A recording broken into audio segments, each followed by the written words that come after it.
going on, everybody? Thank you for tuning in on this beautiful Thursday afternoon. I know it's beautiful over there in Texas where Jay is at. It's a little bit chilly.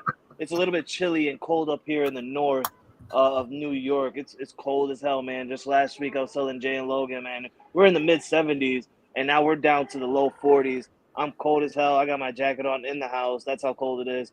But we are here for you guys today. Normally I'll do my show tomorrow, but on Fridays, but the World Series has come and it is gone. The MLB season for the 2023 season was here, and now it is no more. The boring times of baseball season has come ahead of us, and now it just comes to the point of free agency signings, manager signings, general manager signings, all of that. But before we start off, I want to give a shout out and congratulate the new World Series champions for the first time in franchise history. The Texas Rangers have clinched the World Series, their first time ever, like I said, in franchise history. In over 60 years as a franchise, they finally clinch it. They get the World Series. They hold the trophy over their heads. The city of Texas is still going crazy because not just one team in Texas won it, but two teams in Texas won it back-to-back years. You had the Astros winning it in 2022, and now the Rangers are winning it in 2023. Jay, before you give your shout out to the Rangers and your shout out to the state of Texas, I gotta ask you something, brother. Normally, people will look at Boston as a city of champions, or even New York as a city of champions because of the Yankees mostly. But do we now start looking at Texas as part in the conversation as cities of champions? Because I mean, the only team now, I think, correct me if I'm wrong, that hasn't won a championship is probably.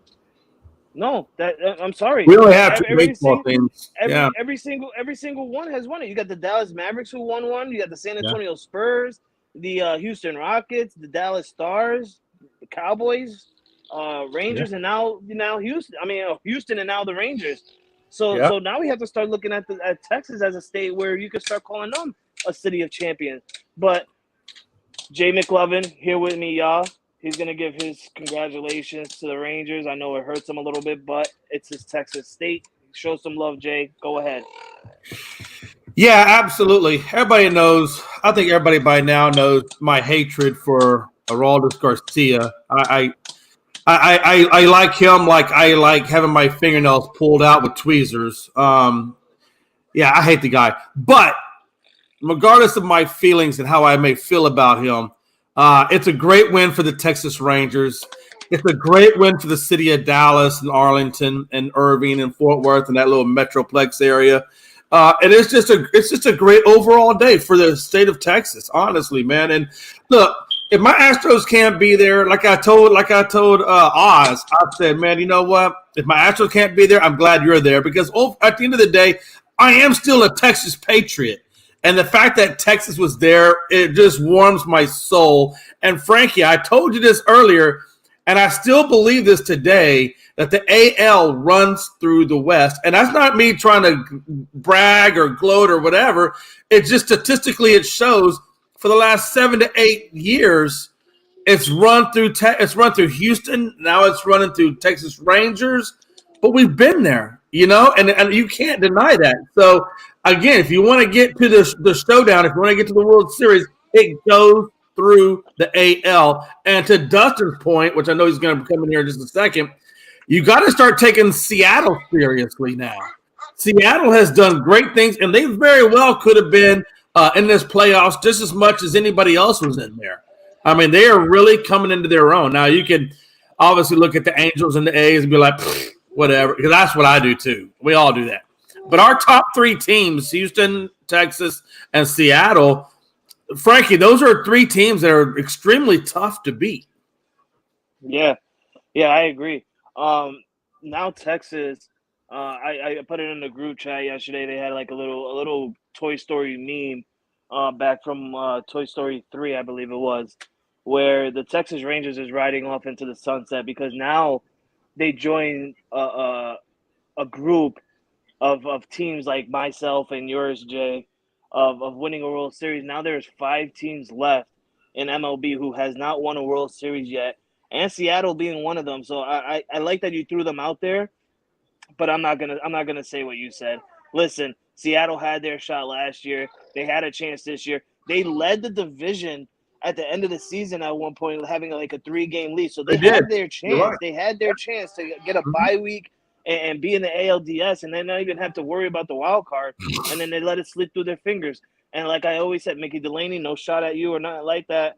Your team is absolutely phenomenal. They can be something in the future.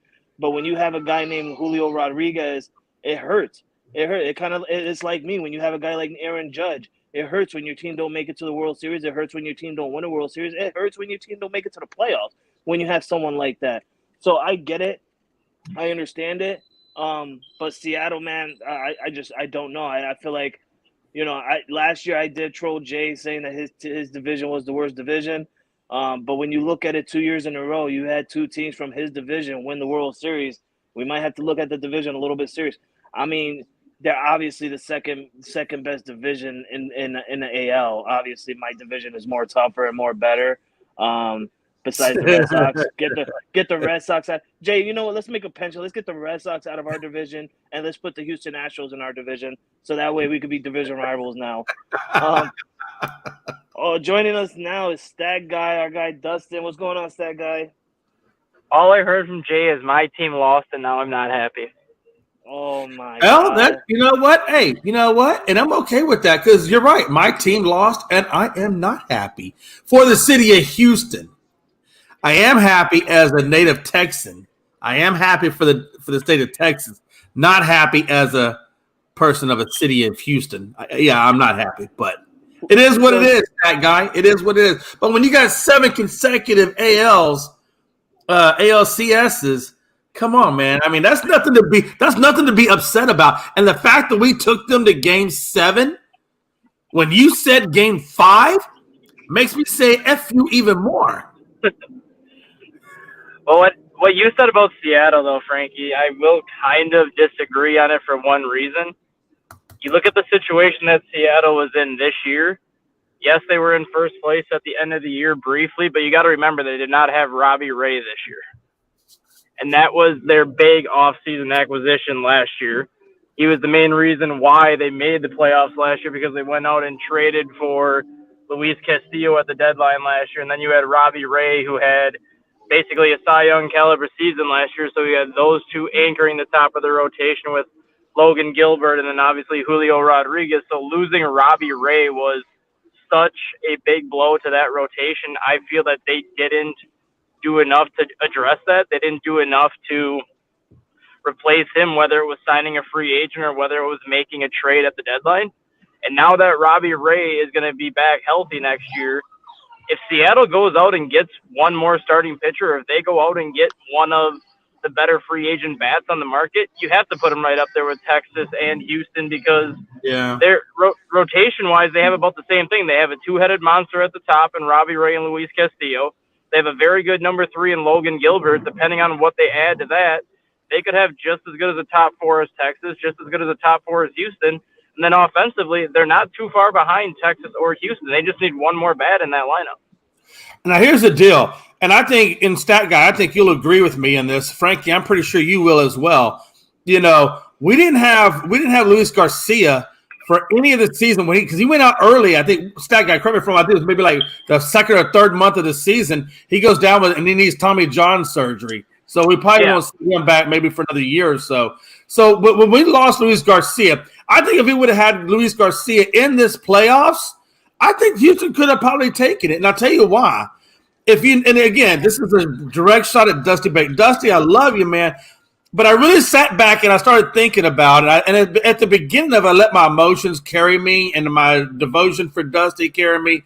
And I was saying, no, y'all are wrong. But you know what? The more I sat back and really thought about it, I said, look, when he knew Javier didn't have it, and he takes Javier out, which is a good call. The problem was who he went with after that. He should have gone with experience. And I think that's where Luis Garcia would have normally fit in real well there. You know what I'm saying? But because we didn't have him, he should have gone with either Verlander or Keedy as the replacement for Javier, and he didn't do that. He put the youngest of youngs out there and said, there's the biggest stage, go at it. And sometimes you do got to get thrown to the wolves, but not in Game 7 of the World Series. No, Dusty, no. Put your most experienced guys out there. Can I say this? And I agree with both of you on what you're saying. I totally agree with both of what you're saying. Now, I understand that Seattle didn't have who they had, and him going down on an injury and stuff like that after having a promising year last year. But when you have a person that goes down, it's always a next man up mentality. Look at the Rangers. Right. Adolis Garcia goes down. What happens? Marcus Semien steps up. He noticed it, like, okay, well, Garcia's not here no more. Corey Seager's doing what he's doing, which, by the way, let me give a shout out to Corey Seager, becoming the first player ever to win MVP in the World Series, not just in one league, but both leagues, in NL and AL, and winning becoming a two-time MVP a winner for the World Series. Congratulations to Corey Seager. Absolutely phenomenal this World Series. I feel like if Garcia was playing, it would have been Garcia who won it. But then again, with Game 1, Garcia wasn't showing up the way he showed up in the ALCS. I don't know if that, and I told this to Oz. I said, when you had that little break from the ALCS before the start of the World Series, there's a little rest there. And you don't want that little time of rest because it will cool down some players. And I've noticed that in Game 1, it was cooling down Garcia. He wasn't doing what he did. And then look what happened. He swung the bat so hard, he hurt his back so bad. So, I mean, I don't like it. It's kind of sad. But when you have a man that goes down, it's a next man up mentality. I feel like, the Astros are trying to do that. And what I think what it should have happened is they should have I don't know if, Jade, I don't want to take no shots at you. You could correct me if I'm wrong or anything like that. But I feel like they should have, brought in JP France because he had such a great season this year that if you would have played JP France throughout the playoffs leading into the ALCS, he would have been, he would have had that arm to play the way he was playing. You can't have that man become a starter in the whole season and then put him into the bullpen because, you have to have that minimum or maximum pitchers as starters. I agree. I agree. I mean, if you would have had JP France in there, it would have been a little bit more, a little bit more tougher for the Rangers. But when it comes to Seattle, man, I don't know. I don't know with Seattle. I mean, they I don't know if, they need another pitcher or something. The Rangers ended up getting Max Scherzer. He hurts his arm in September. So who they move up to the number 2 pitching rotation? Jordan Montgomery, and then Max Scherzer becomes the number 3. When the hell have we seen Max Scherzer go from a number 1 ace to the number 3 pitcher on a team? Never, never. So I mean, that's when you have to have like that next man up mentality. And you gotta have that dogma. You gotta have that dog. I'll tell you this, and I think you know this. When you looked at this Texas Rangers team, it's almost the same way that Philadelphia had that same mentality. These dudes were foaming at the mouth. Literally foaming at the mouth to get to the World Series. Now, unfortunately for Philly, it came a little shy on them. Unfortunately for them, I think they kind of lost that foaminess. But when you look at the Rangers, that team was just foaming at the mouth for this specific title. And the problem with Seattle is they're inconsistent. They will come out there and play you like a dog for certain teams. And then for certain other teams, they don't play you like a dog. And that's where the problem with Seattle is. Now, Dustin, I'm going to tell you, they do got a great 1-2 punch over there in that starting lineup, no doubt. But when you look at a team like the Rangers that got a four-legged monster over there, or you look at the Astros when Luis Garcia comes back, and we got JP France among the other guys that we got, right? There is way too much pitching on both sides of these teams that Seattle could compete over a 7-game series. They might get you a 3-game. They might get you a 3-game series, but just like Arizona, look at Arizona. That was a classic example of them using a 1-2-3 punch, and it just didn't pan out when they got to the World Series. Well, that's why if I'm Seattle, I go out and get Aaron Nola, and then you have the top 3: Robbie Ray, Aaron Nola, and Luis Castillo. Then you move Logan Gilbert, who was your number 3, to your number 4. I like Gilbert. He's a good pitcher. I like Gilbert. And then that would be your top 4, which if those are your 4 guys in the best of 7 series, you have a shot to win any best of 7 with those 4. Well, for sure against the Astros, because I mean the Astros, and I hate to say that, but Frankie, you know I'm a realist. I'm a fan of my team. But you know that I keep it real with my teams, and when somebody doesn't have it, I'm gonna flat out tell you they don't have it. And that was the thing with the Astros is I just felt like like we didn't have that dog-like mentality, right? We didn't have that dog in the fight. And so we didn't go far. And I felt like with Seattle, every time we played Seattle, we just didn't have that hungriness. We don't have that. And sometimes, Frankie, you got to lose a World Series to come back with that hunger mentality. If you look at definitely. Hey, if you look at specifically when we lost, when we made it and we lost to the Braves, we came back that next season and we had a dog-like mentality. And that, especially how we played how many no-hitters we had leading up to the World Series. I mean, we were dialed in and we were just like the Rangers. We were foaming at the mouth. We come back this year, everybody is so happy and so content with their World Series, whatever. And the Rangers were like, yeah, I hope you keep feeling like that because I'm about to come over and sucker punch you right in the face and see if you get – and we got a sucker punch. Now, I will say this for the Astros. I'm going to give them this love. You got sucker punched in the face, and you didn't let it keep you from competing to the point where you pushed a Game 7. So – and again, ultimately, I got to give ultimate credit to the Rangers. Hey, look, you sucker punched. You kind of took a step back, but then you came back again. And I really believe, man, the reason why I was telling you, Dustin, I felt like, and I understand your point. I think that series came down to who is going to be the road team and who's going to be the home team for the majority of it, because that's the one thing about Texas and Rangers. You know that.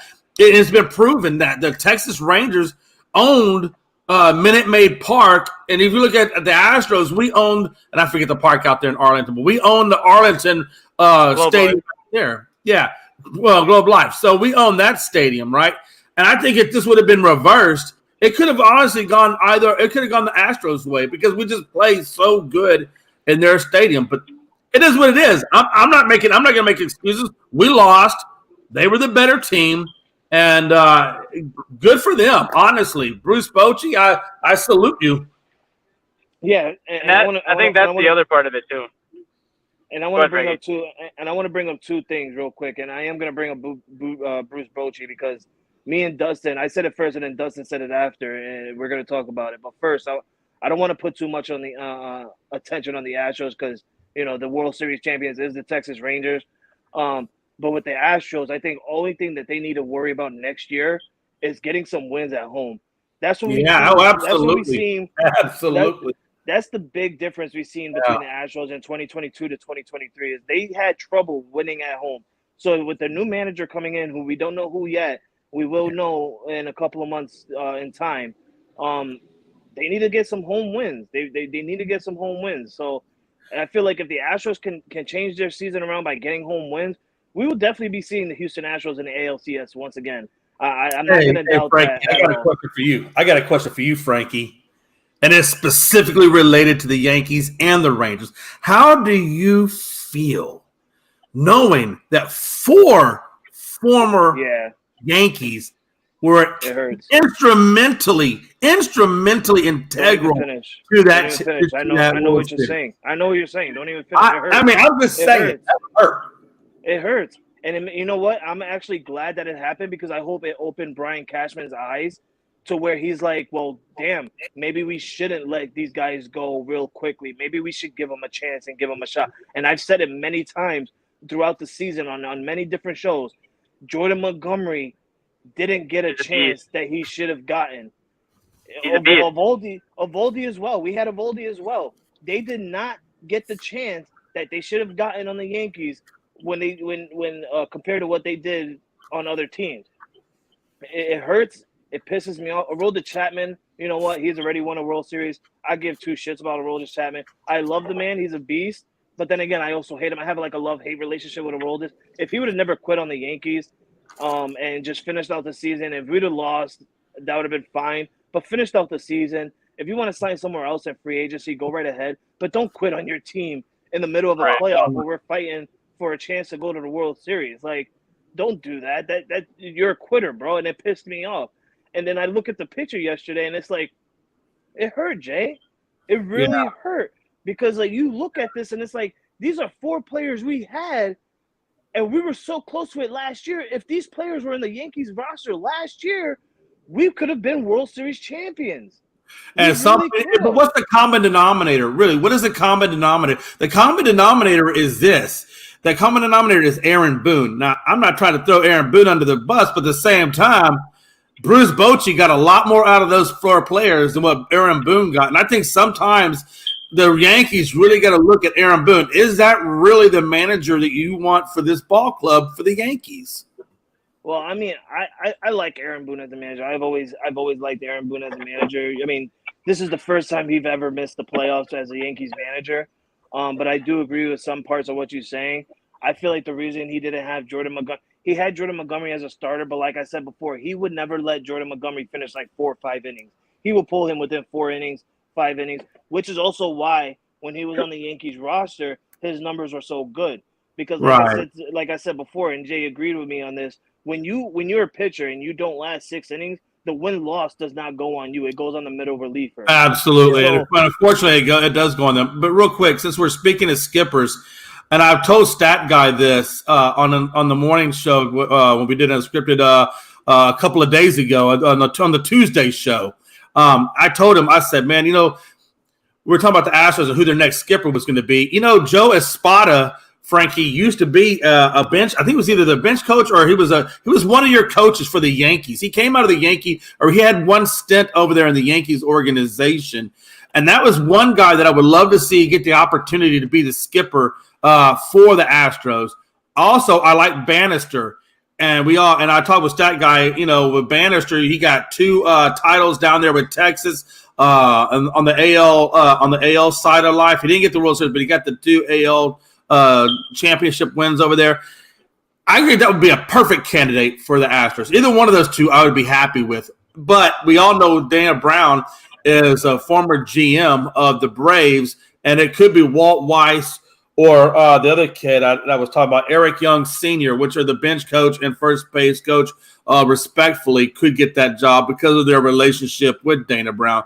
But I really hope he looks at Bannister. That's really the guy I want to target for the Astros' next skipper is Bannister, Jeff Bannister. Well, I'll be real with you, Jay. Whoever becomes a new skipper and a new manager for the Houston Astros is going to be very lucky. He doesn't have to do much with this team. Like I said, you're going to have the same lineup next year. After next year is where it's going to be tough because a bunch of people like Tucker and such more will be hitting free agency come 2024 to the 2025 season. So next year that new manager will be in good hands. Listen, when you have someone like what's his name, Garcia. Yeah. Listen, man. You got Garcia in your lineup. You don't have to worry about shit, especially come playoff time. He's just a different animal come playoff time.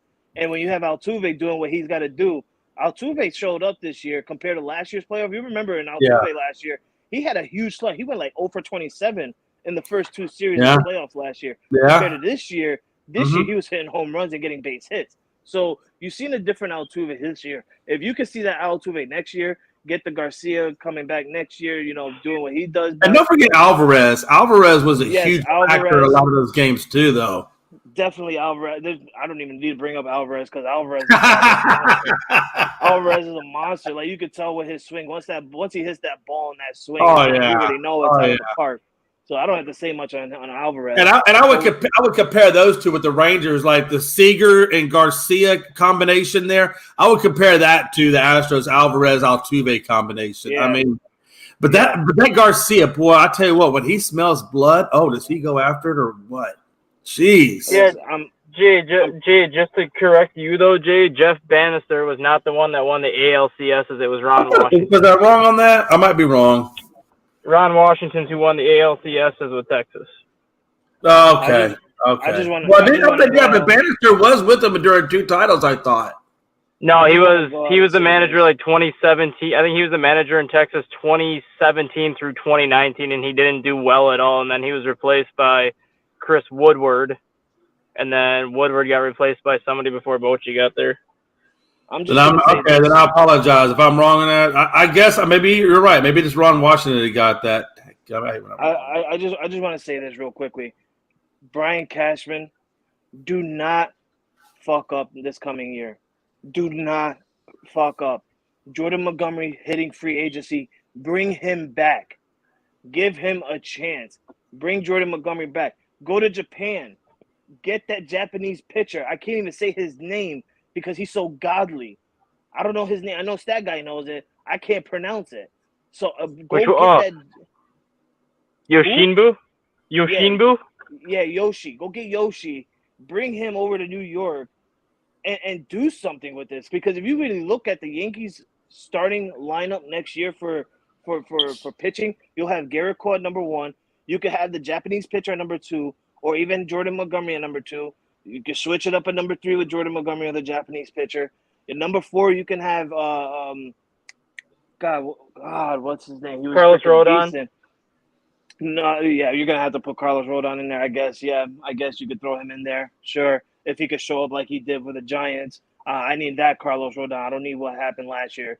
And then our 5th will be Herman. what's his? No, not Herman. Stop that. Come on, Stat Guy. God, what the hell's his name? Fuck me. Oh man, all right, I'll come back to it. I'll come back to it. No. Severino's hitting free agency. I don't think he's gonna be coming back.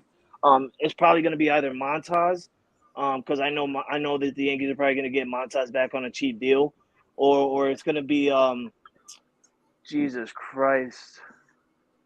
He was one of our bench relievers, and then he became a starter towards the end of the season after everybody was getting hurt. He's so good. And you know what's funny is he's a local person in my area too, and I keep talking about him. My wife worked with his aunt. Oh my Lord, I keep forgetting his name.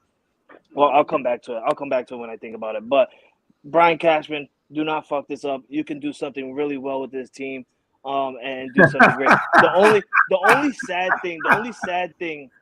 sad thing I do not like is Sean Casey. He's not coming back to the Yankees. He announced that he's not coming back to the Yankees. He's going to take some time off of baseball. And I'm over here thinking, like, bro, what time did you get? Like, what time did you get? You only became the Yankees hitting coach after the fucking All-Star break. So what time did you – what do you mean I need to take some time off? Just be real. You don't want to be the hitting coach of the Yankees. You don't want to ruin your status or anything like that. But I get it, whatever. We're out looking for a new hitting coach. I want to give my congratulations to Bruce Bochy. Absolutely. It's a huge accomplishment for him. I think, if I'm not mistaken, correct me if I'm wrong, Stat Guy, you know more than me on this. He became the 4th manager in MLB history to win 4 World Series titles with 3 different franchises, and actually being the first manager ever to bring a World Series to the state of Texas for the Rangers. And Arlington, for the state of Texas. Congratulations to Bruce Bochy. Before you go, Stat Guy, and say what you got to say, Jay, I want you to think about this for a minute, and then when you chime in, you say your thoughts. Stat Guy, I already know what you're going to say, but I'm going to throw it at you as well. Give it a minute. Think about it. Do we now consider Bruce Bochy as one of the greatest or the greatest manager in MLB history? Yeah, I don't think you can deny that. I think the facts more than speak for itself. If you got 4 World Series titles under your belt, how are you not one of the greatest managers to ever manage the game? I mean, how is that? I don't think you can. Not just 4, Jay, but with 3 different franchises. Well, that's true. That's true. So, I mean, literally, you could put that man's statue out in front of 3 different field houses and be good to go. I mean, there's no denying that he's one of the greatest, if not the greatest manager to play the game. I mean, honestly, I don't think you can deny that. I would say he is one of the greatest postseason managers of all time, but I'm not going to quite say he's one of the best regular season managers yet. Just because don't you got to get to the postseason from the regular season? But if you look at, that's like a weird statement. You can't be a shitty manager in the regular season. Well, if you would let me finish my point, hold on, Jay, let me finish, Jay. Because if you remember, during his tenure with the Giants, he won the World Series in 2010, failed to make the playoffs in 2011, won the World Series in 2012. Failed to make the playoffs in 2013, won the World Series in 2015, and then failed to make the playoffs the next year. So, yes, he was winning World Series in San Francisco, but the year after he won the World Series, he didn't even make the playoffs. So you have to take that into consideration, too, where, yes, when he gets to the playoffs, he does extremely well, but it's not like he's making the playoffs every year as a manager. He was with San Diego for 7 seasons, and he only made the playoffs 1 time in those 7 seasons. They got to the that's World San Series. They got to the World Series. They got to the World Series that year in 1998, but they were swept by the Yankees. So he didn't even win a World Series with the Padres. He got to the World Series, but he didn't even win one. And then with the Giants, he was with the Giants for 10 seasons. He only made the playoffs 5 times in those 10 seasons. Granted, 3 of them came as World Series champions, but he still only made the playoffs 50% of the time as a manager. So Well, you can't hell, say 50% is still on the good side, ain't it? I mean, what, I'm pretty sure most managers – look, if you look at most managers in baseball, they probably don't even get a 50% postseason record. They probably got like 35 to 40. So let's not discount that 50%. I guarantee you Bruce Bochy is better than 3/4 of the managers that are probably in Major League Baseball right now. So let's not discount that by looking at maybe an off-season here or there. Bobby Cox made the playoffs 18 of his 21 seasons as the Braves manager. Okay, he was also one of the best managers in the game. I'm not knocking Bobby Cox. But Dusty Baker's made the playoffs 19 times in 25 seasons as a manager. Yeah. That's a better regular season manager than Bochy is. Joe Torre made the playoffs. Torre made the playoffs 16 times in 19 seasons. Aaron Boone has made the playoffs 6 times in 9 years. Man, don't you bring Aaron Boone's name into this conversation. No, because if you're talking about postseason, I'm not talking about World Series because that man has a 0%. Yeah, well, you're talking about regular season. Yeah, regular season managers. Bruce Bochy does not have a great regular season winning percentage. His winning percentage is about regular season. Honestly, that's my original point, though, Jay. My original point was he's one of the best postseason managers. But in terms of managing in the regular season, I'm not willing to put Bruce Bochy there because his career winning percentage is only a 5.44. You don't have to. Just put his 4 World Series rings there, okay? You don't give a damn about no regular season. Who cares about regular season? Ain't a damn person care about regular season. If you don't got the ring at the end of it, nobody cares. I want to throw this out to Dustin real quick because I want to get his thought on this. Jay, you can throw your thought on it after Dustin gets underway and stuff like that when he's done. Dustin, Bruce Bochy, you're saying he's one of the greatest postseason managers of all time. One of them, not the, but not good in regular season. Do you think it's better for Bruce Bochy to, it is important to win division titles and stuff like that, but is it better for Bruce Bochy to not win a division, get into second place, get into the playoff by wild card, knowing that if you're in the wild card, your team is going to continuously play. You don't get no break. Like if you win a division, you get that bye game or stuff like that bye division. So your players don't get more rest. You don't win the division, you play the wild card, and then you go right into playing the division series. So your players and your team is actually playing nonstop. Which is, do you think that that's better on Bruce Bochy's part? 100%. That he has 100%. Like, hey, listen, let's not win the division. We want to win the division, but if we get second place, it's better for us. Yeah, 100%. Because if you look at his 3 World Series titles with the Giants, they all came as a wild card team because the Dodgers won the division. Every single World Series title that Bochy has had has come out of that wild card spot, and he's more comfortable in that position because he knows how to manage when you're not getting that 7 days off. You get your 2 days off after the regular season. You hop right into it. He literally doesn't have to change a thing from his regular season pitching rotation, from the regular season lineup or anything like that versus the teams that have a week off. You have to adjust your pitching rotation on the fly because you still have to be giving your starters work during that week off, but you can't pitch them like 90 pitches on a bullpen session and then possibly screw them over in terms of pitching game 1 or game 2.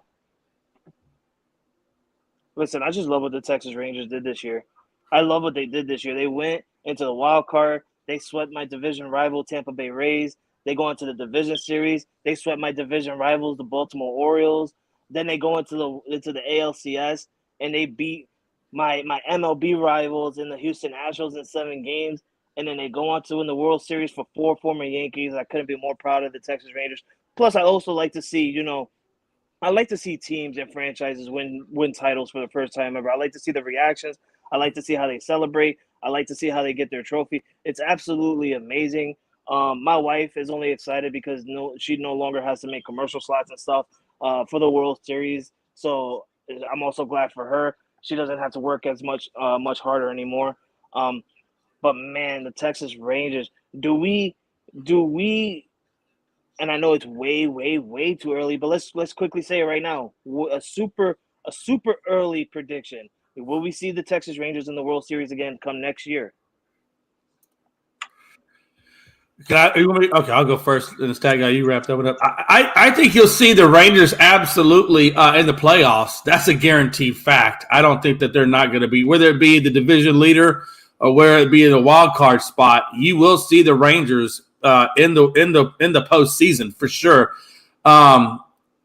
You know, I don't know if they're going to be in the World Series. They're going to have to go through Houston. I think I wouldn't be honestly, Frankie. I wouldn't be surprised if we had a Rangers. Houston part 2.0 next year. If not, if the Yankees aren't there, then I think, definitely the Yankees aren't there, then I think it could be I think it could be Texas and Houston all over again. Keep saying that because you know what, this time it could be the Yankees. I mean, you never know. And I like it. I want you to keep saying that it's going to be Texas and Houston 2.0 because this time last year, both you and I were saying it's going to be Houston and Yankees. Bro, we were saying that, weren't we? We're me and you not committed to that. We were saying it for so long. We're over here like, well, we don't care how we start off the season. We know how it's going to end. And it didn't end the way we expected it. So you keep saying that because if you say that so much, one of those teams are not going to make it. But you know, hey, Frankie, you know, just like I know that when from the beginning of the season all the way damn near to the end of the season, I was up and down about whether or not the Astros were even going to be able to make the postseason. You kept telling me, Jay, there's a lot of baseball. You kept trying to motivate my spirit, and I just kept saying no. And then we went up to the ALCS. And honestly, if you'd asked me at the beginning of the season, I'd have said, yeah, right. Have you seen the way we're playing right now? You think we're going to be in the ALCS? For those of you who are watching, the way Jay started this season, literally like the season started and the Astros go about like what they in the first like 10 games they had like such a bad like record. Altuve gets hurt. It's all on what's Garcia? No. What Alvarez is all on Alvarez. Then Alvarez said, at one point gets hurt as well before the All-Star break. So it was going all downhill for Houston at the beginning of the season. And I'm just looking at Jay, and I'm telling Jay, like, bro, you do this every year. Your Astros did this the year before. I do. I'm like, your team did this the year before. Just chill. There's a lot of baseball left. We're like 1 week, 2 weeks into the season. There's like 4 months left in the season, Jay. I'm like, just relax. Just chill. You know when it's the most important time of the season comes.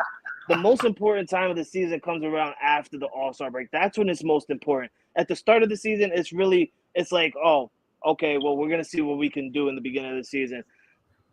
Hey, I just want to say hi to Mickey Delaney. What's up, my brother? And that's another one. Mickey Delaney is always in my DMs, Frankie, throughout the whole season. Hey, Jay, on these dates we're gonna be playing each other, and then after we play each other, he'd be like, "Hey, Jay, what happened to the Astros? What did they show?" Like he is on my butt 24/7. Throughout the season, killing me, just killing me. Well, look at the lady. You killed me this season. Y'all Seattle Mariners, y'all killed us this season. I ain't gonna lie, you know it. Well, in his part, he is your division. I'm sorry, Bob Scott. You're not chopped liver. I had to say them. Damn it, Rob. I'm sorry. What's up, Rob? But Rob, I did put in the comments, "What's up, my brother?" So I actually acknowledged you way beforehand. So Mickey has a right to do it. That's your division rival, so I see why Mickey does it. But Mickey also does it for me as well. When it comes to the time for a Yankees and Seattle matchup, he's always in my DMs. But he disappears, Jay. He disappears. He really does. I don't want to troll him or anything like that. I think Mickey has dealt with a lot of trolling from us. But this man disappeared.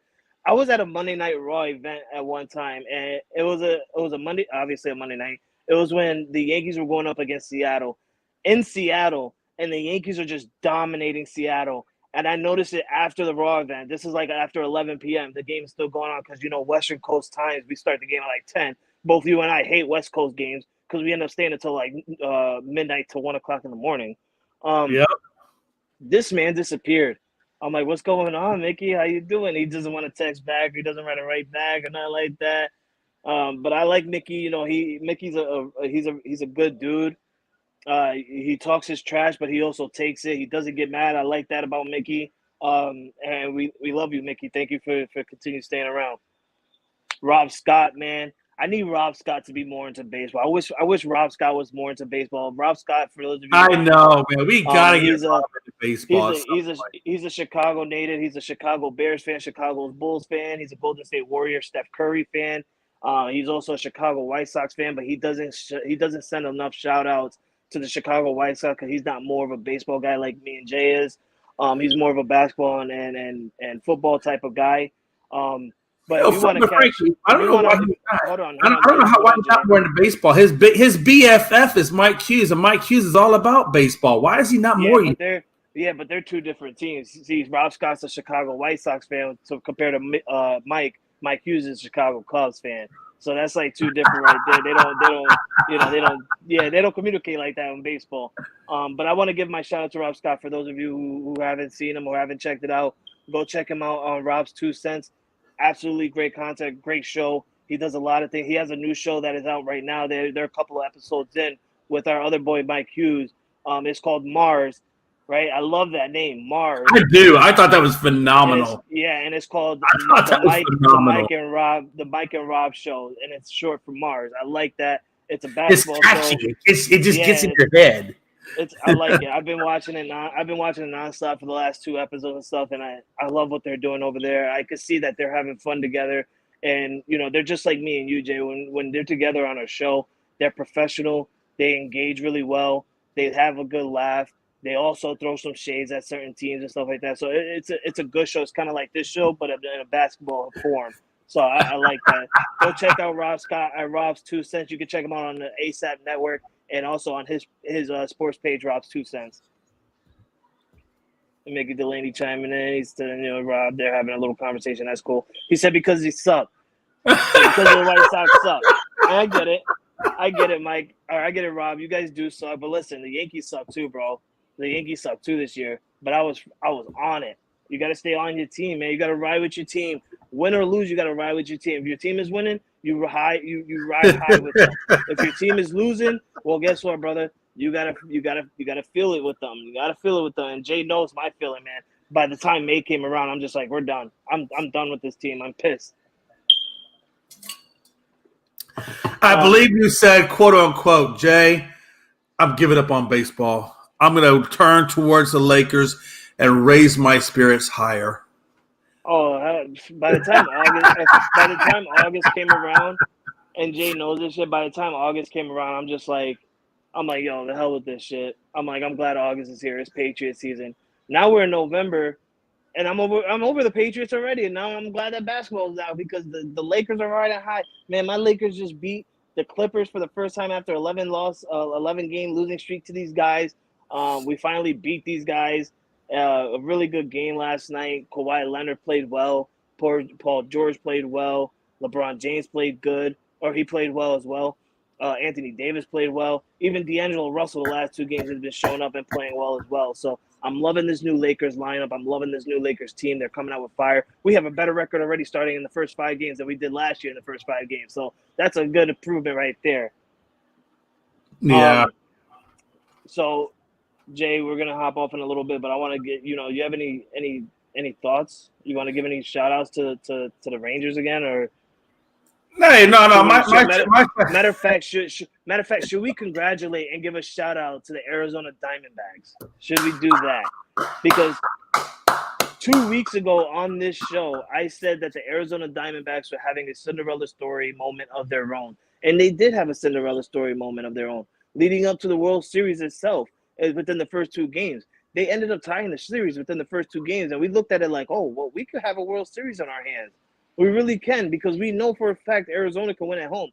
But I don't know what happened, man. The Texas Rangers being the first team ever, 11-0 on the road this postseason, first team ever to do it. But I got to give my shout out to the Arizona Diamondbacks, man. These are two teams that we didn't even mention in the beginning of the season to even make the playoffs, let alone be in the World Series. It's an absolute phenomenal thing. This is a World Series where we like to see, because there's 2 teams that we barely talk about and barely would even talk to seeing in this moment So congratulations to the Arizona Diamondbacks. You're not World Series champions, but you're still National League champions. You run the National League now. Now all you need to do is be better than the Dodgers and run that division. And that's the thing, right, Frankie?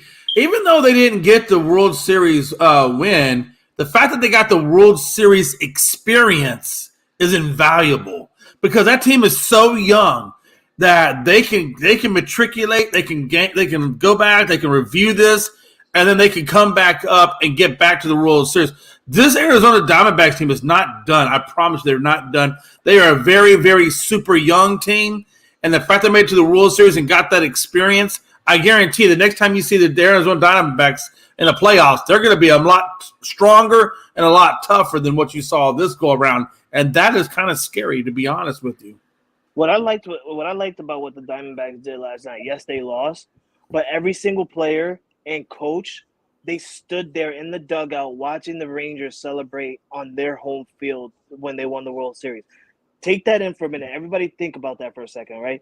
Because when you lose a World Series, and Jay mentioned this a little while ago before we got up to this moment. When you lose a World Series, the only best thing you can do is keep your head up and look at the team celebrating the win because you want to eat that moment. You want that moment to sink in, and you want to hold that moment in because you're right there. You're in the World Series. You're a couple of games away from winning a title. You don't win it, let alone you let them win on your home field. So you got to eat that up and let that build in leading into next year. I think the Arizona Diamondbacks next year are going to come out with fire. I think they're going to be good. I think they're going to make the playoffs again. And I'm not gonna say it just yet, but there's a possibility that we could see these guys in the World Series again as well. Because, like I said, when you have a moment when you're just sitting in the dugout and you're watching that team celebrate on your home field, you're eating that in, and you're like, we can't have this happen again. We need to give our fans something to celebrate about. Yeah, I definitely agree with you. And Mickey Delaney also says he cannot wait until the Stars play the Kraken. I know this is a baseball show, but you know what, Mickey? Honestly, I can't wait until it happens either. I'm looking forward to hockey. I know Frankie's a Bruins guy. I'm a Stars guy, Kraken, and I think Logan's out there with one of those Carolina teams. Carolina Hurricanes. Yeah, there you go. He's with the Hurricanes, all of which were good teams last year, Frankie, let me ask you this. Like Logan was the best, Braves was the best team in MLB this year, even though they did not make it. Now your Bruins last year were the number one team in hockey, and they did not make it. Do you think there's a curse sometimes being ranked number one in whatever sport it is you're in? Oh, yeah, definitely. I've seen it many times, Jay. I've seen it so many times in every type of sport. I want to take it back to the 2007 Patriots, where we were undefeated leading up to the Super Bowl, and we end up losing it to the Giants, and the season 18-1. So I've seen it many times. My Yankees last year, last year, not this past year, but last year, they were the best team in baseball leading up to the All-Star break, and then after the All-Star break, they became the fifth team in the rankings. So I mean, we've seen it many times, and I feel like focusing on being the best team in the league shouldn't be your focus. I think your focus should be being the last team in the league standing. That's what your focus should be on. Because if you're focused on being the best team in the league, then all your focus is gone once the playoffs come. And that's what happens to the Bruins last year. They had the best record.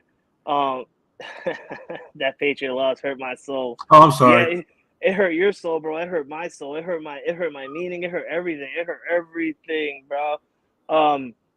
He said it happened to the Warriors also. It did happen to the Warriors when they lost to the Cleveland Cavaliers and LeBron James in the year 2016 when LeBron brought Cleveland their first and only championship to the city.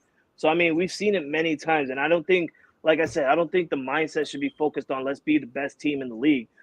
Your mindset should be let's be the last team standing in the league with the trophy. Right. And then, like I said, that's what happened with the Bruins last year. They had the mindset of being, making history, having the most wins and having the most points and such forth and being the best team in hockey. And then come the first round, they lose to the Florida Panthers. And it just, it didn't fall in their favor. And then we see it this year with the Atlanta Braves.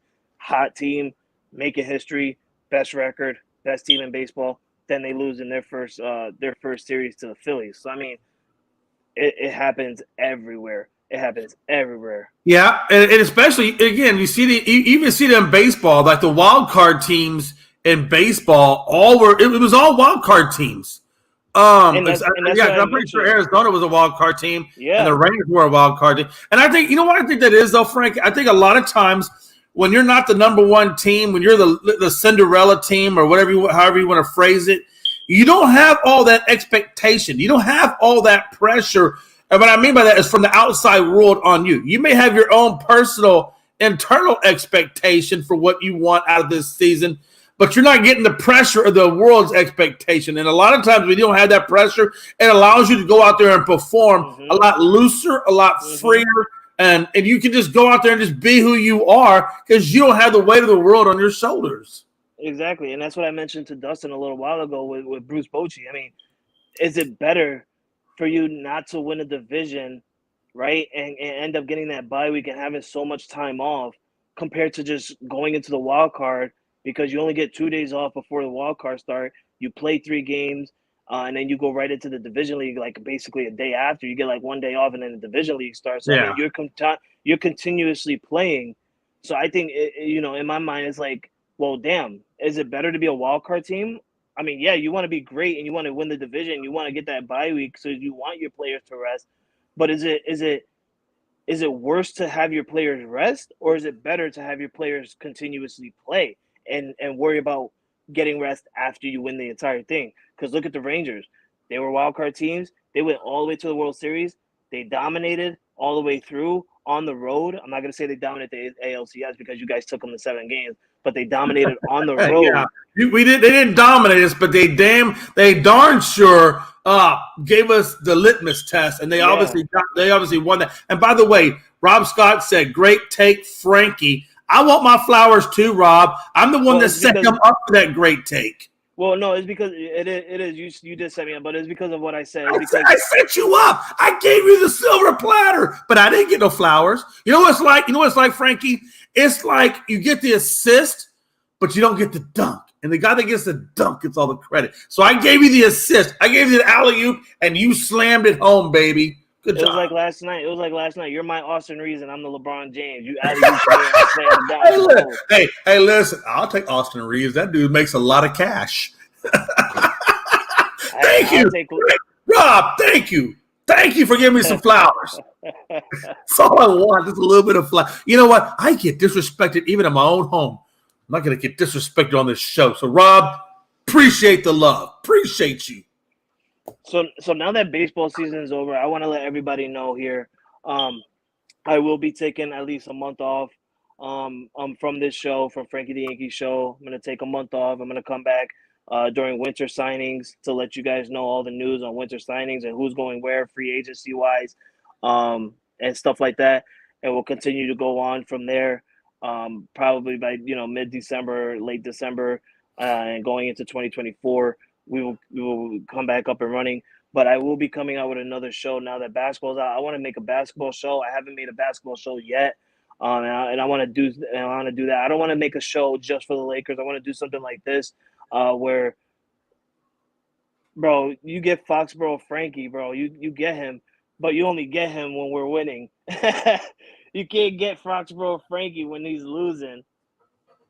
Yeah, hey, unlike Frankie, you get Cowboy J 24/7, baby. Even when we're losing, it might be a depressed Cowboy Jason, but you'll get a Cowboy Jason. It might be a little depressed, but you'll get him. Frankie, you know what I'm talking about, man. Bro, I don't know how Frankie. Let me ask you a question, Frankie. As a fan of sports, and as a competitive individual that you are, and I'm the same way. I'm competitive, and I love my teams.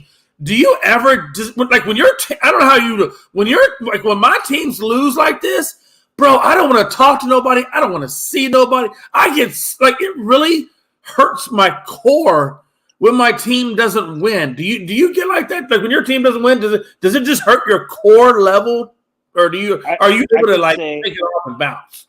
I could say for the Yankees, it hurts my core.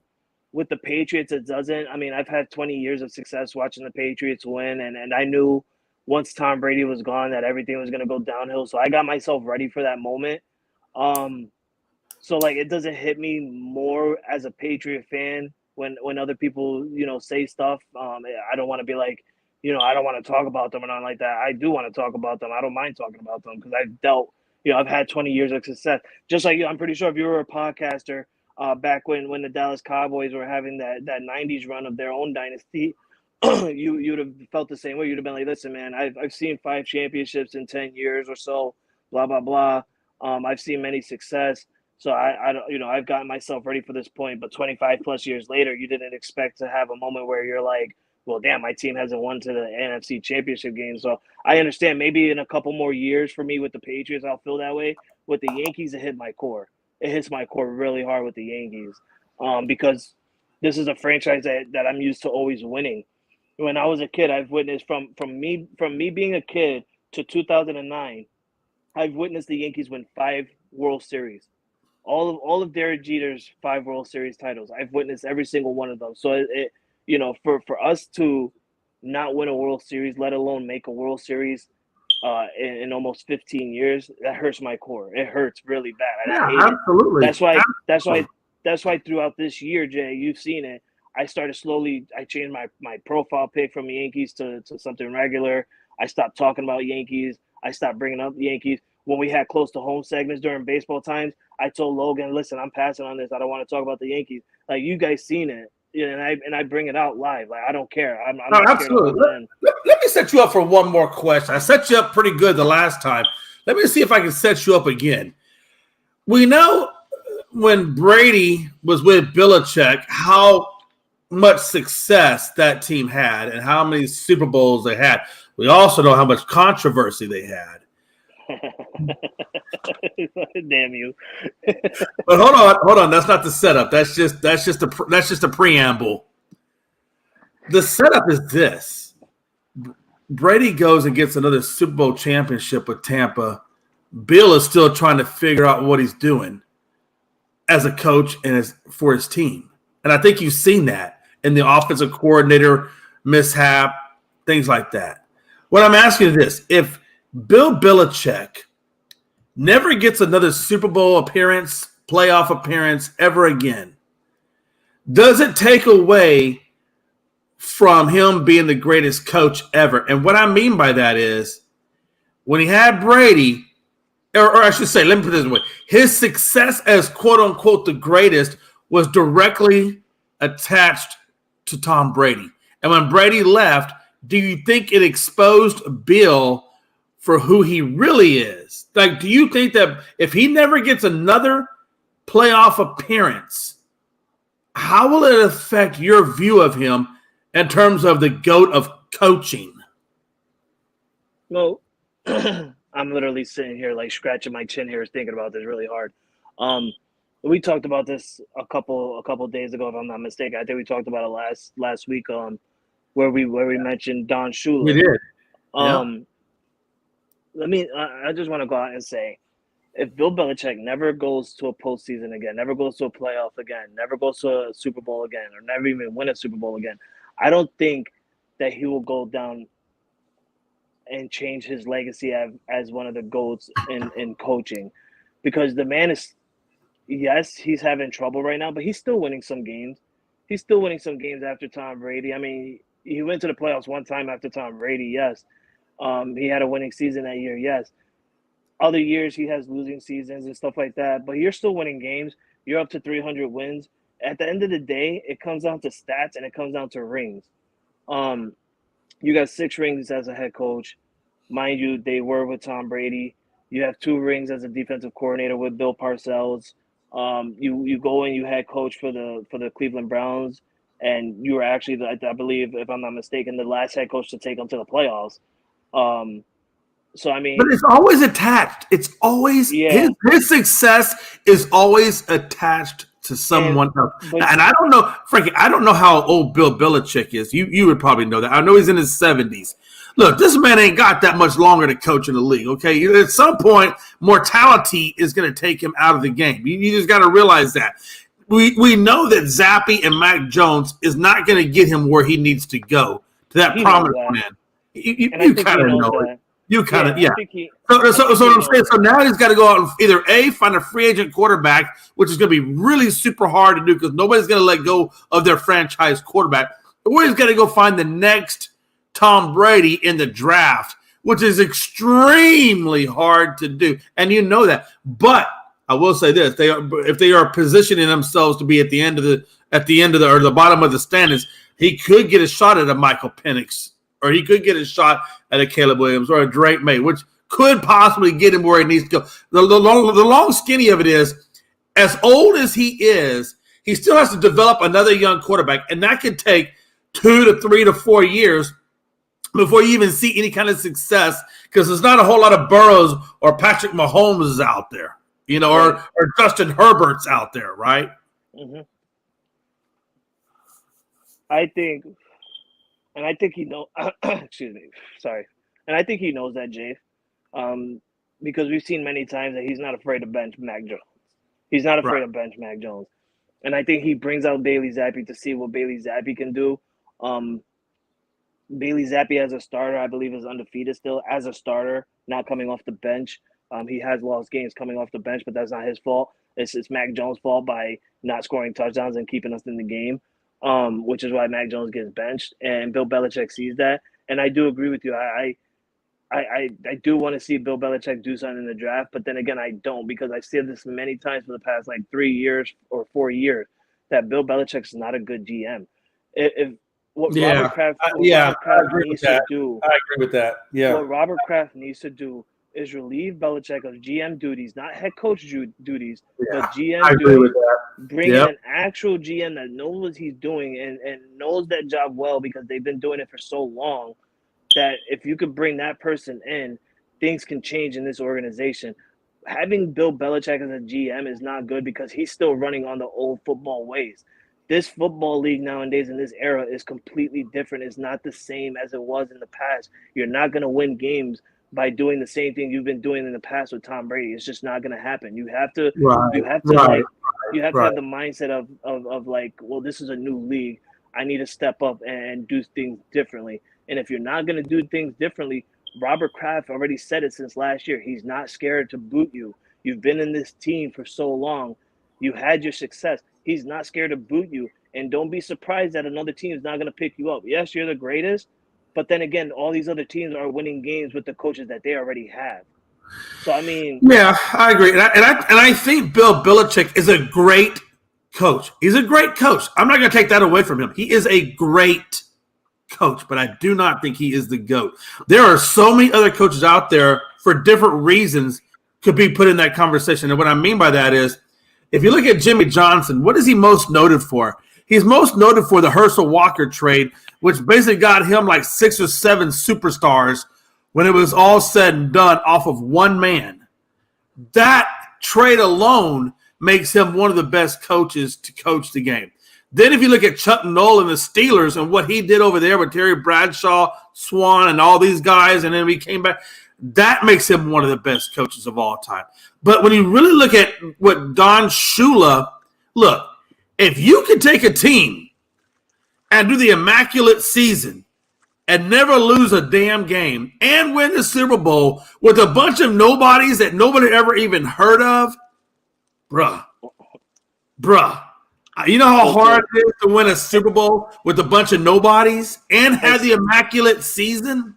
And still to this day, hold that record, because we always see records being broken. Yeah. But that is not going to be broken. It was almost broken by us, but it's not.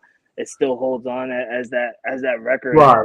And I got to be honest with you, that's why I have, for me, and look, I'm a Cowboys fan. I'm just trying to tell you, I love what Jimmy Johnson did, and what Chuck Noll did and all these other guys did. But that was that season, that one specific season was so unicorn-like of a coach that could do that with a bunch of nobodies. That's why he's still my greatest coach. For me, he's the GOAT, because nobody could ever do what it is he did. Not even Brady and Belichick combination could achieve what a bunch of nobodies under Don Shula did, and that's why I still have him as the GOAT. Oh yeah, I agree with you on that. We said it a couple of shows ago that during, actually, I think it was the trade deadline. where we mentioned that Don Shula, in my theory, was the greatest coach of all time as well. And Yeah. I think that caught you by surprise because you probably thought I was going to say Bill Belichick. I honestly, it did catch me by surprise. I really thought you were going to say Bill Belichick. I honestly didn't know if you could be unbiased or impartial to another coach that wasn't named Bill Belichick. But Frankie, you have never ceased to not surprise me. So you keep me on my toes. I'll tell you that. Well, I love my teams, but I'm not. I love the sport more than I love my teams. If there wasn't no sports, I wouldn't have no team. So I mean, I love Bill Belichick. I do think that Bill Belichick is one of the goats in coaches, but he's not the goat. The goat for me is obviously Don Shula. I think Bill Belichick being in the position that he's at right now as the third best head coach, it fits really well. 300 wins is something that's really hard for head coaches to do. And I believe the only person that's after him is Andy Reid. And I don't even think Andy Reid's got that much longer in the league as well. I mean, how long can we really see Andy Reid be in the NFL as well? Because he's close in that age as Bill Belichick also. But when it comes down to it, yes, at the end of your career, your legacy gets tarnished a little bit.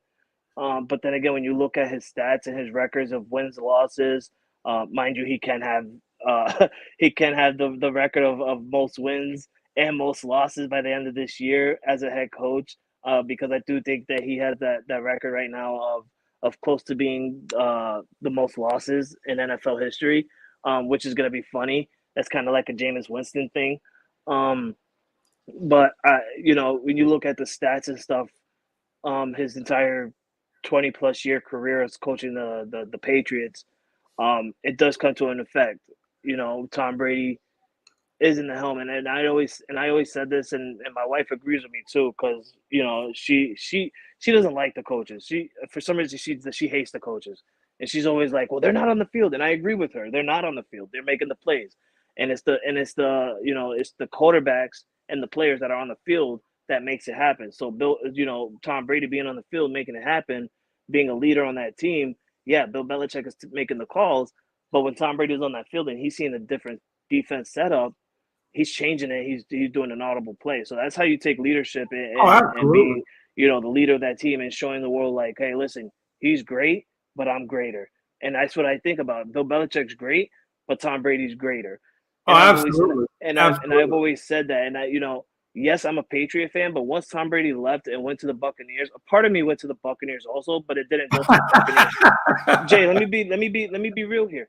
A part of me went there, but it didn't go to the franchise. It didn't go to the team. It went to Tom Brady. I get it. That's no different than Rob Scott saying when every time he dons on a Golden State Warriors guy, he's a Steph Curry guy. So he's not following the team of the Warriors. He's following Steph Curry, which I get that. You follow your players. I totally get that, But at the end of the day, man, it is what it is. And I just got to say, man, hats off to what Bill Belichick has done. Hats off to what, Don Shula did, man, because it's amazing what these guys have done and what they've accomplished. Don't you agree? I mean, it's crazy. Like that immaculate season is just I still can never wrap my head completely. And you know what? And what I love about it the most is I was born September of 1972, and that was the season he did it. He did it during my birth season, man. That's what I love about it, bro. It was amazing. Thank you for the shout out, Mickey. This was a show that I created back when we were with ASAC. I decided to create a baseball show. But when we came out and started our own network, I decided to bring it back and make it not just into a baseball all about Yankee show, but a show about baseball for all teams. Not just mine. We talk about all teams. We talk about the Houston Astros a lot. We talk about the Yankees. We were just talking about the Rangers earlier, and gave a shout out to the Diamondbacks. A couple of weeks ago, we were talking about the Phillies and such forth. So I like to make a show where we don't just be, talking about our teams, but we talk about other teams. Yes, it's Frankie the Yankee Show, but the only reason why it's Frankie the Yankee Show is because it's a baseball show and it's my show, and that's what I am.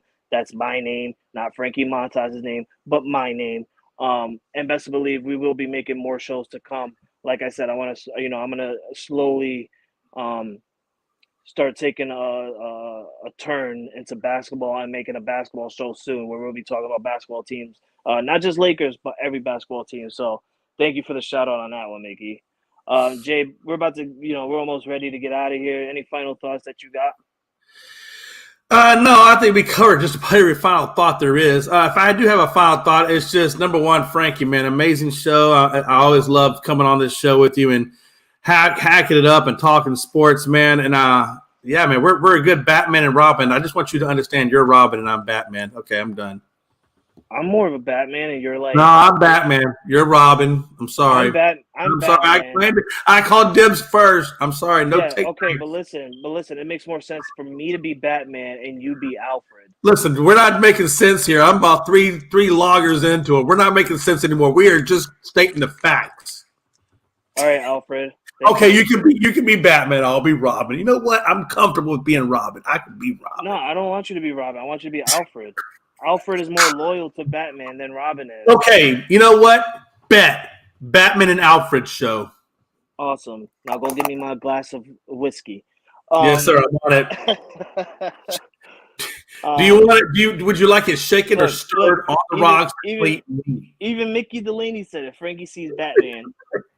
Hey, I just don't know how you want your whiskey. Do you want it on the rocks or do you want it neat? Oh, I want it on the rocks, sir. I like mine straight. Okay, good deal. I will have it for you. For my final thoughts before we head out of here, like I said, I just want to congratulate one last time to the Texas Rangers on winning their first franchise World Series championship ever. You guys finally joined the club of having a ring and having a championship.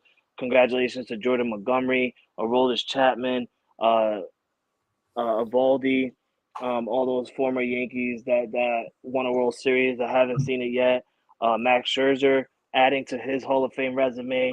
Jacob deGrom didn't do anything but ended up getting a ring at the end of the year. Congratulations on having a what should we call that, Jay? A half a ring, a bubble ring? What should we call an injury player to not do anything the whole year but still get a ring? A water boy ring?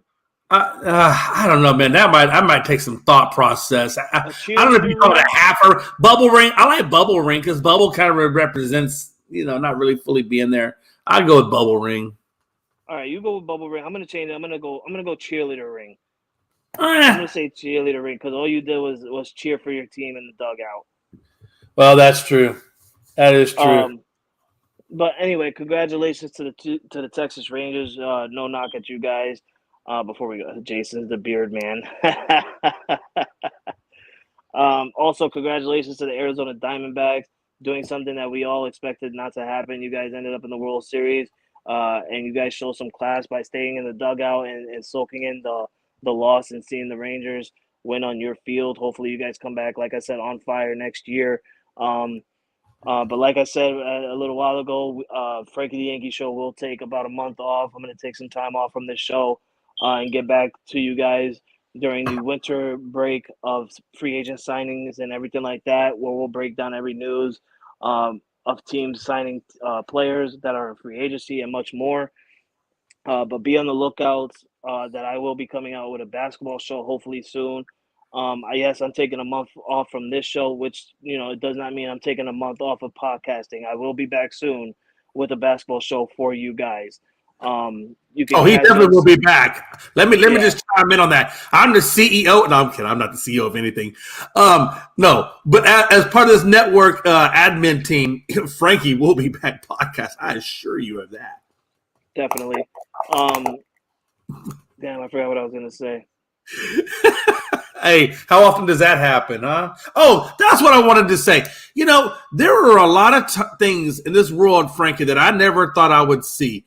And the fact that me and you have agreed on so many things on this show, I don't know. It's weird to me because me and you don't typically agree on a lot of different things. A lot of times we butt heads on things. And the fact that me and you were so synonymous on all of our picks and things like that, it's weird.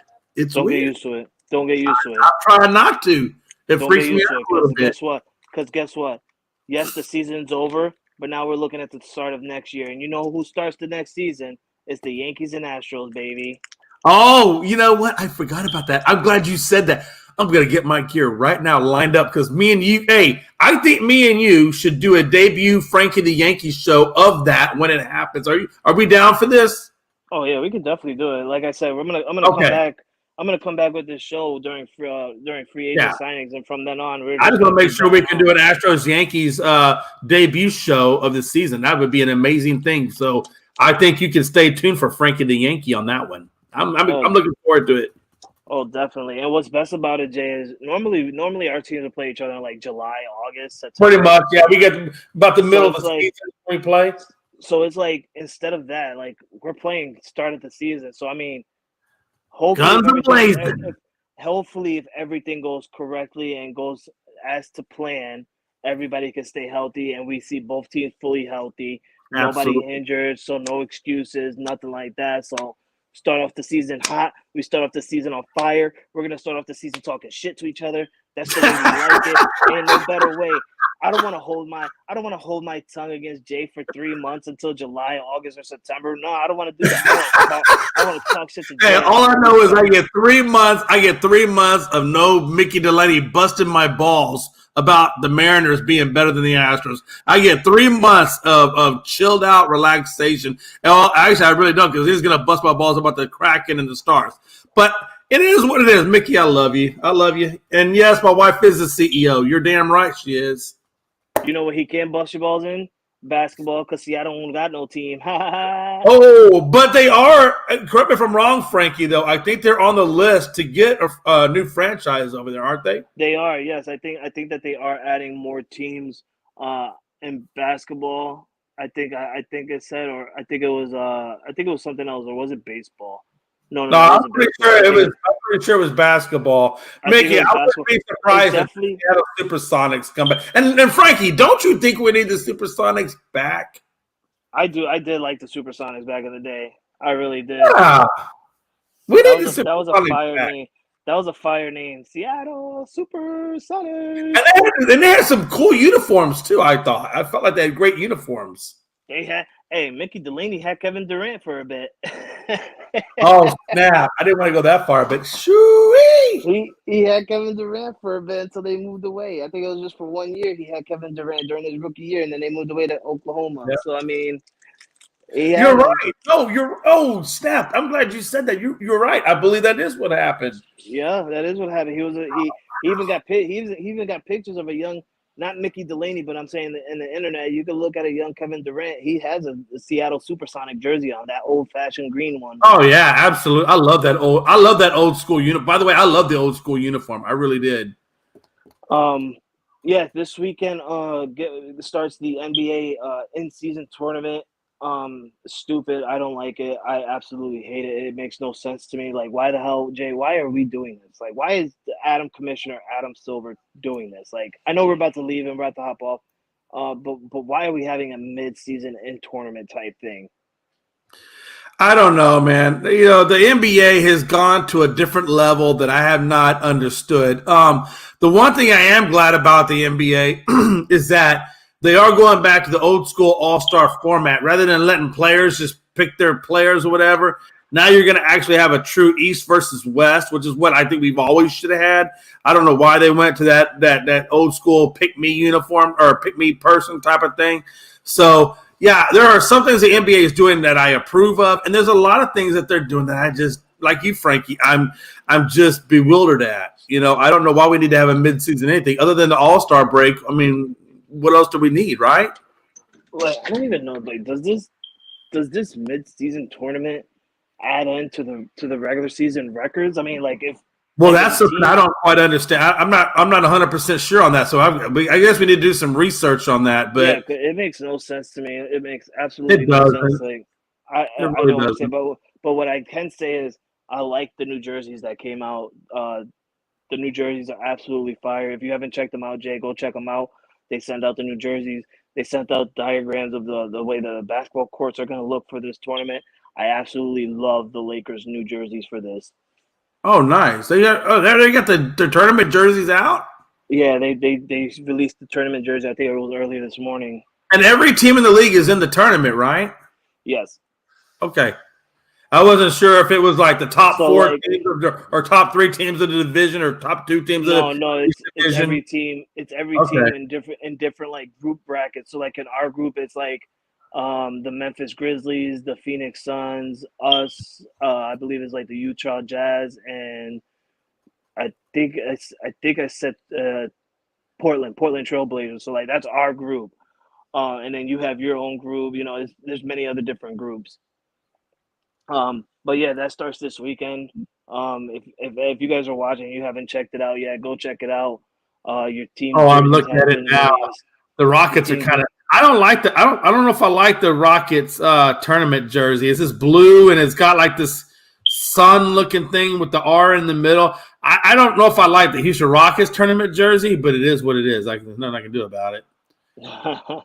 I probably will still buy one though, just because I want to buy one. But we want to give thanks to everybody that gave us a shout out today. Thank you for Dustin stopping by and giving his thoughts on the Rangers winning the World Series. Congratulations to Corey Seager, being named MVP of the World Series and actually winning 2 MVPs in 2 different leagues, first player ever. He also joins Reggie Jackson in that list of winning multiple MVPs for multiple teams. Also, this hasn't been mentioned, but I want to mention this out real quick. Will Smith, not the actor, but the baseball player, Will Smith has won 3 straight World Series. 2021 with the Braves, 2022 with the Astros, and 2023 now with the Rangers. Congratulations to Will Smith. And with that, we just want to give out our thanks, and I'll be back as soon as I can with this show, and catch us at ESEN, the Elite and Entertainment Sports Network, where you can catch every single great show that we have out there in every platform. We love you guys, and you guys have a good weekend and a good night.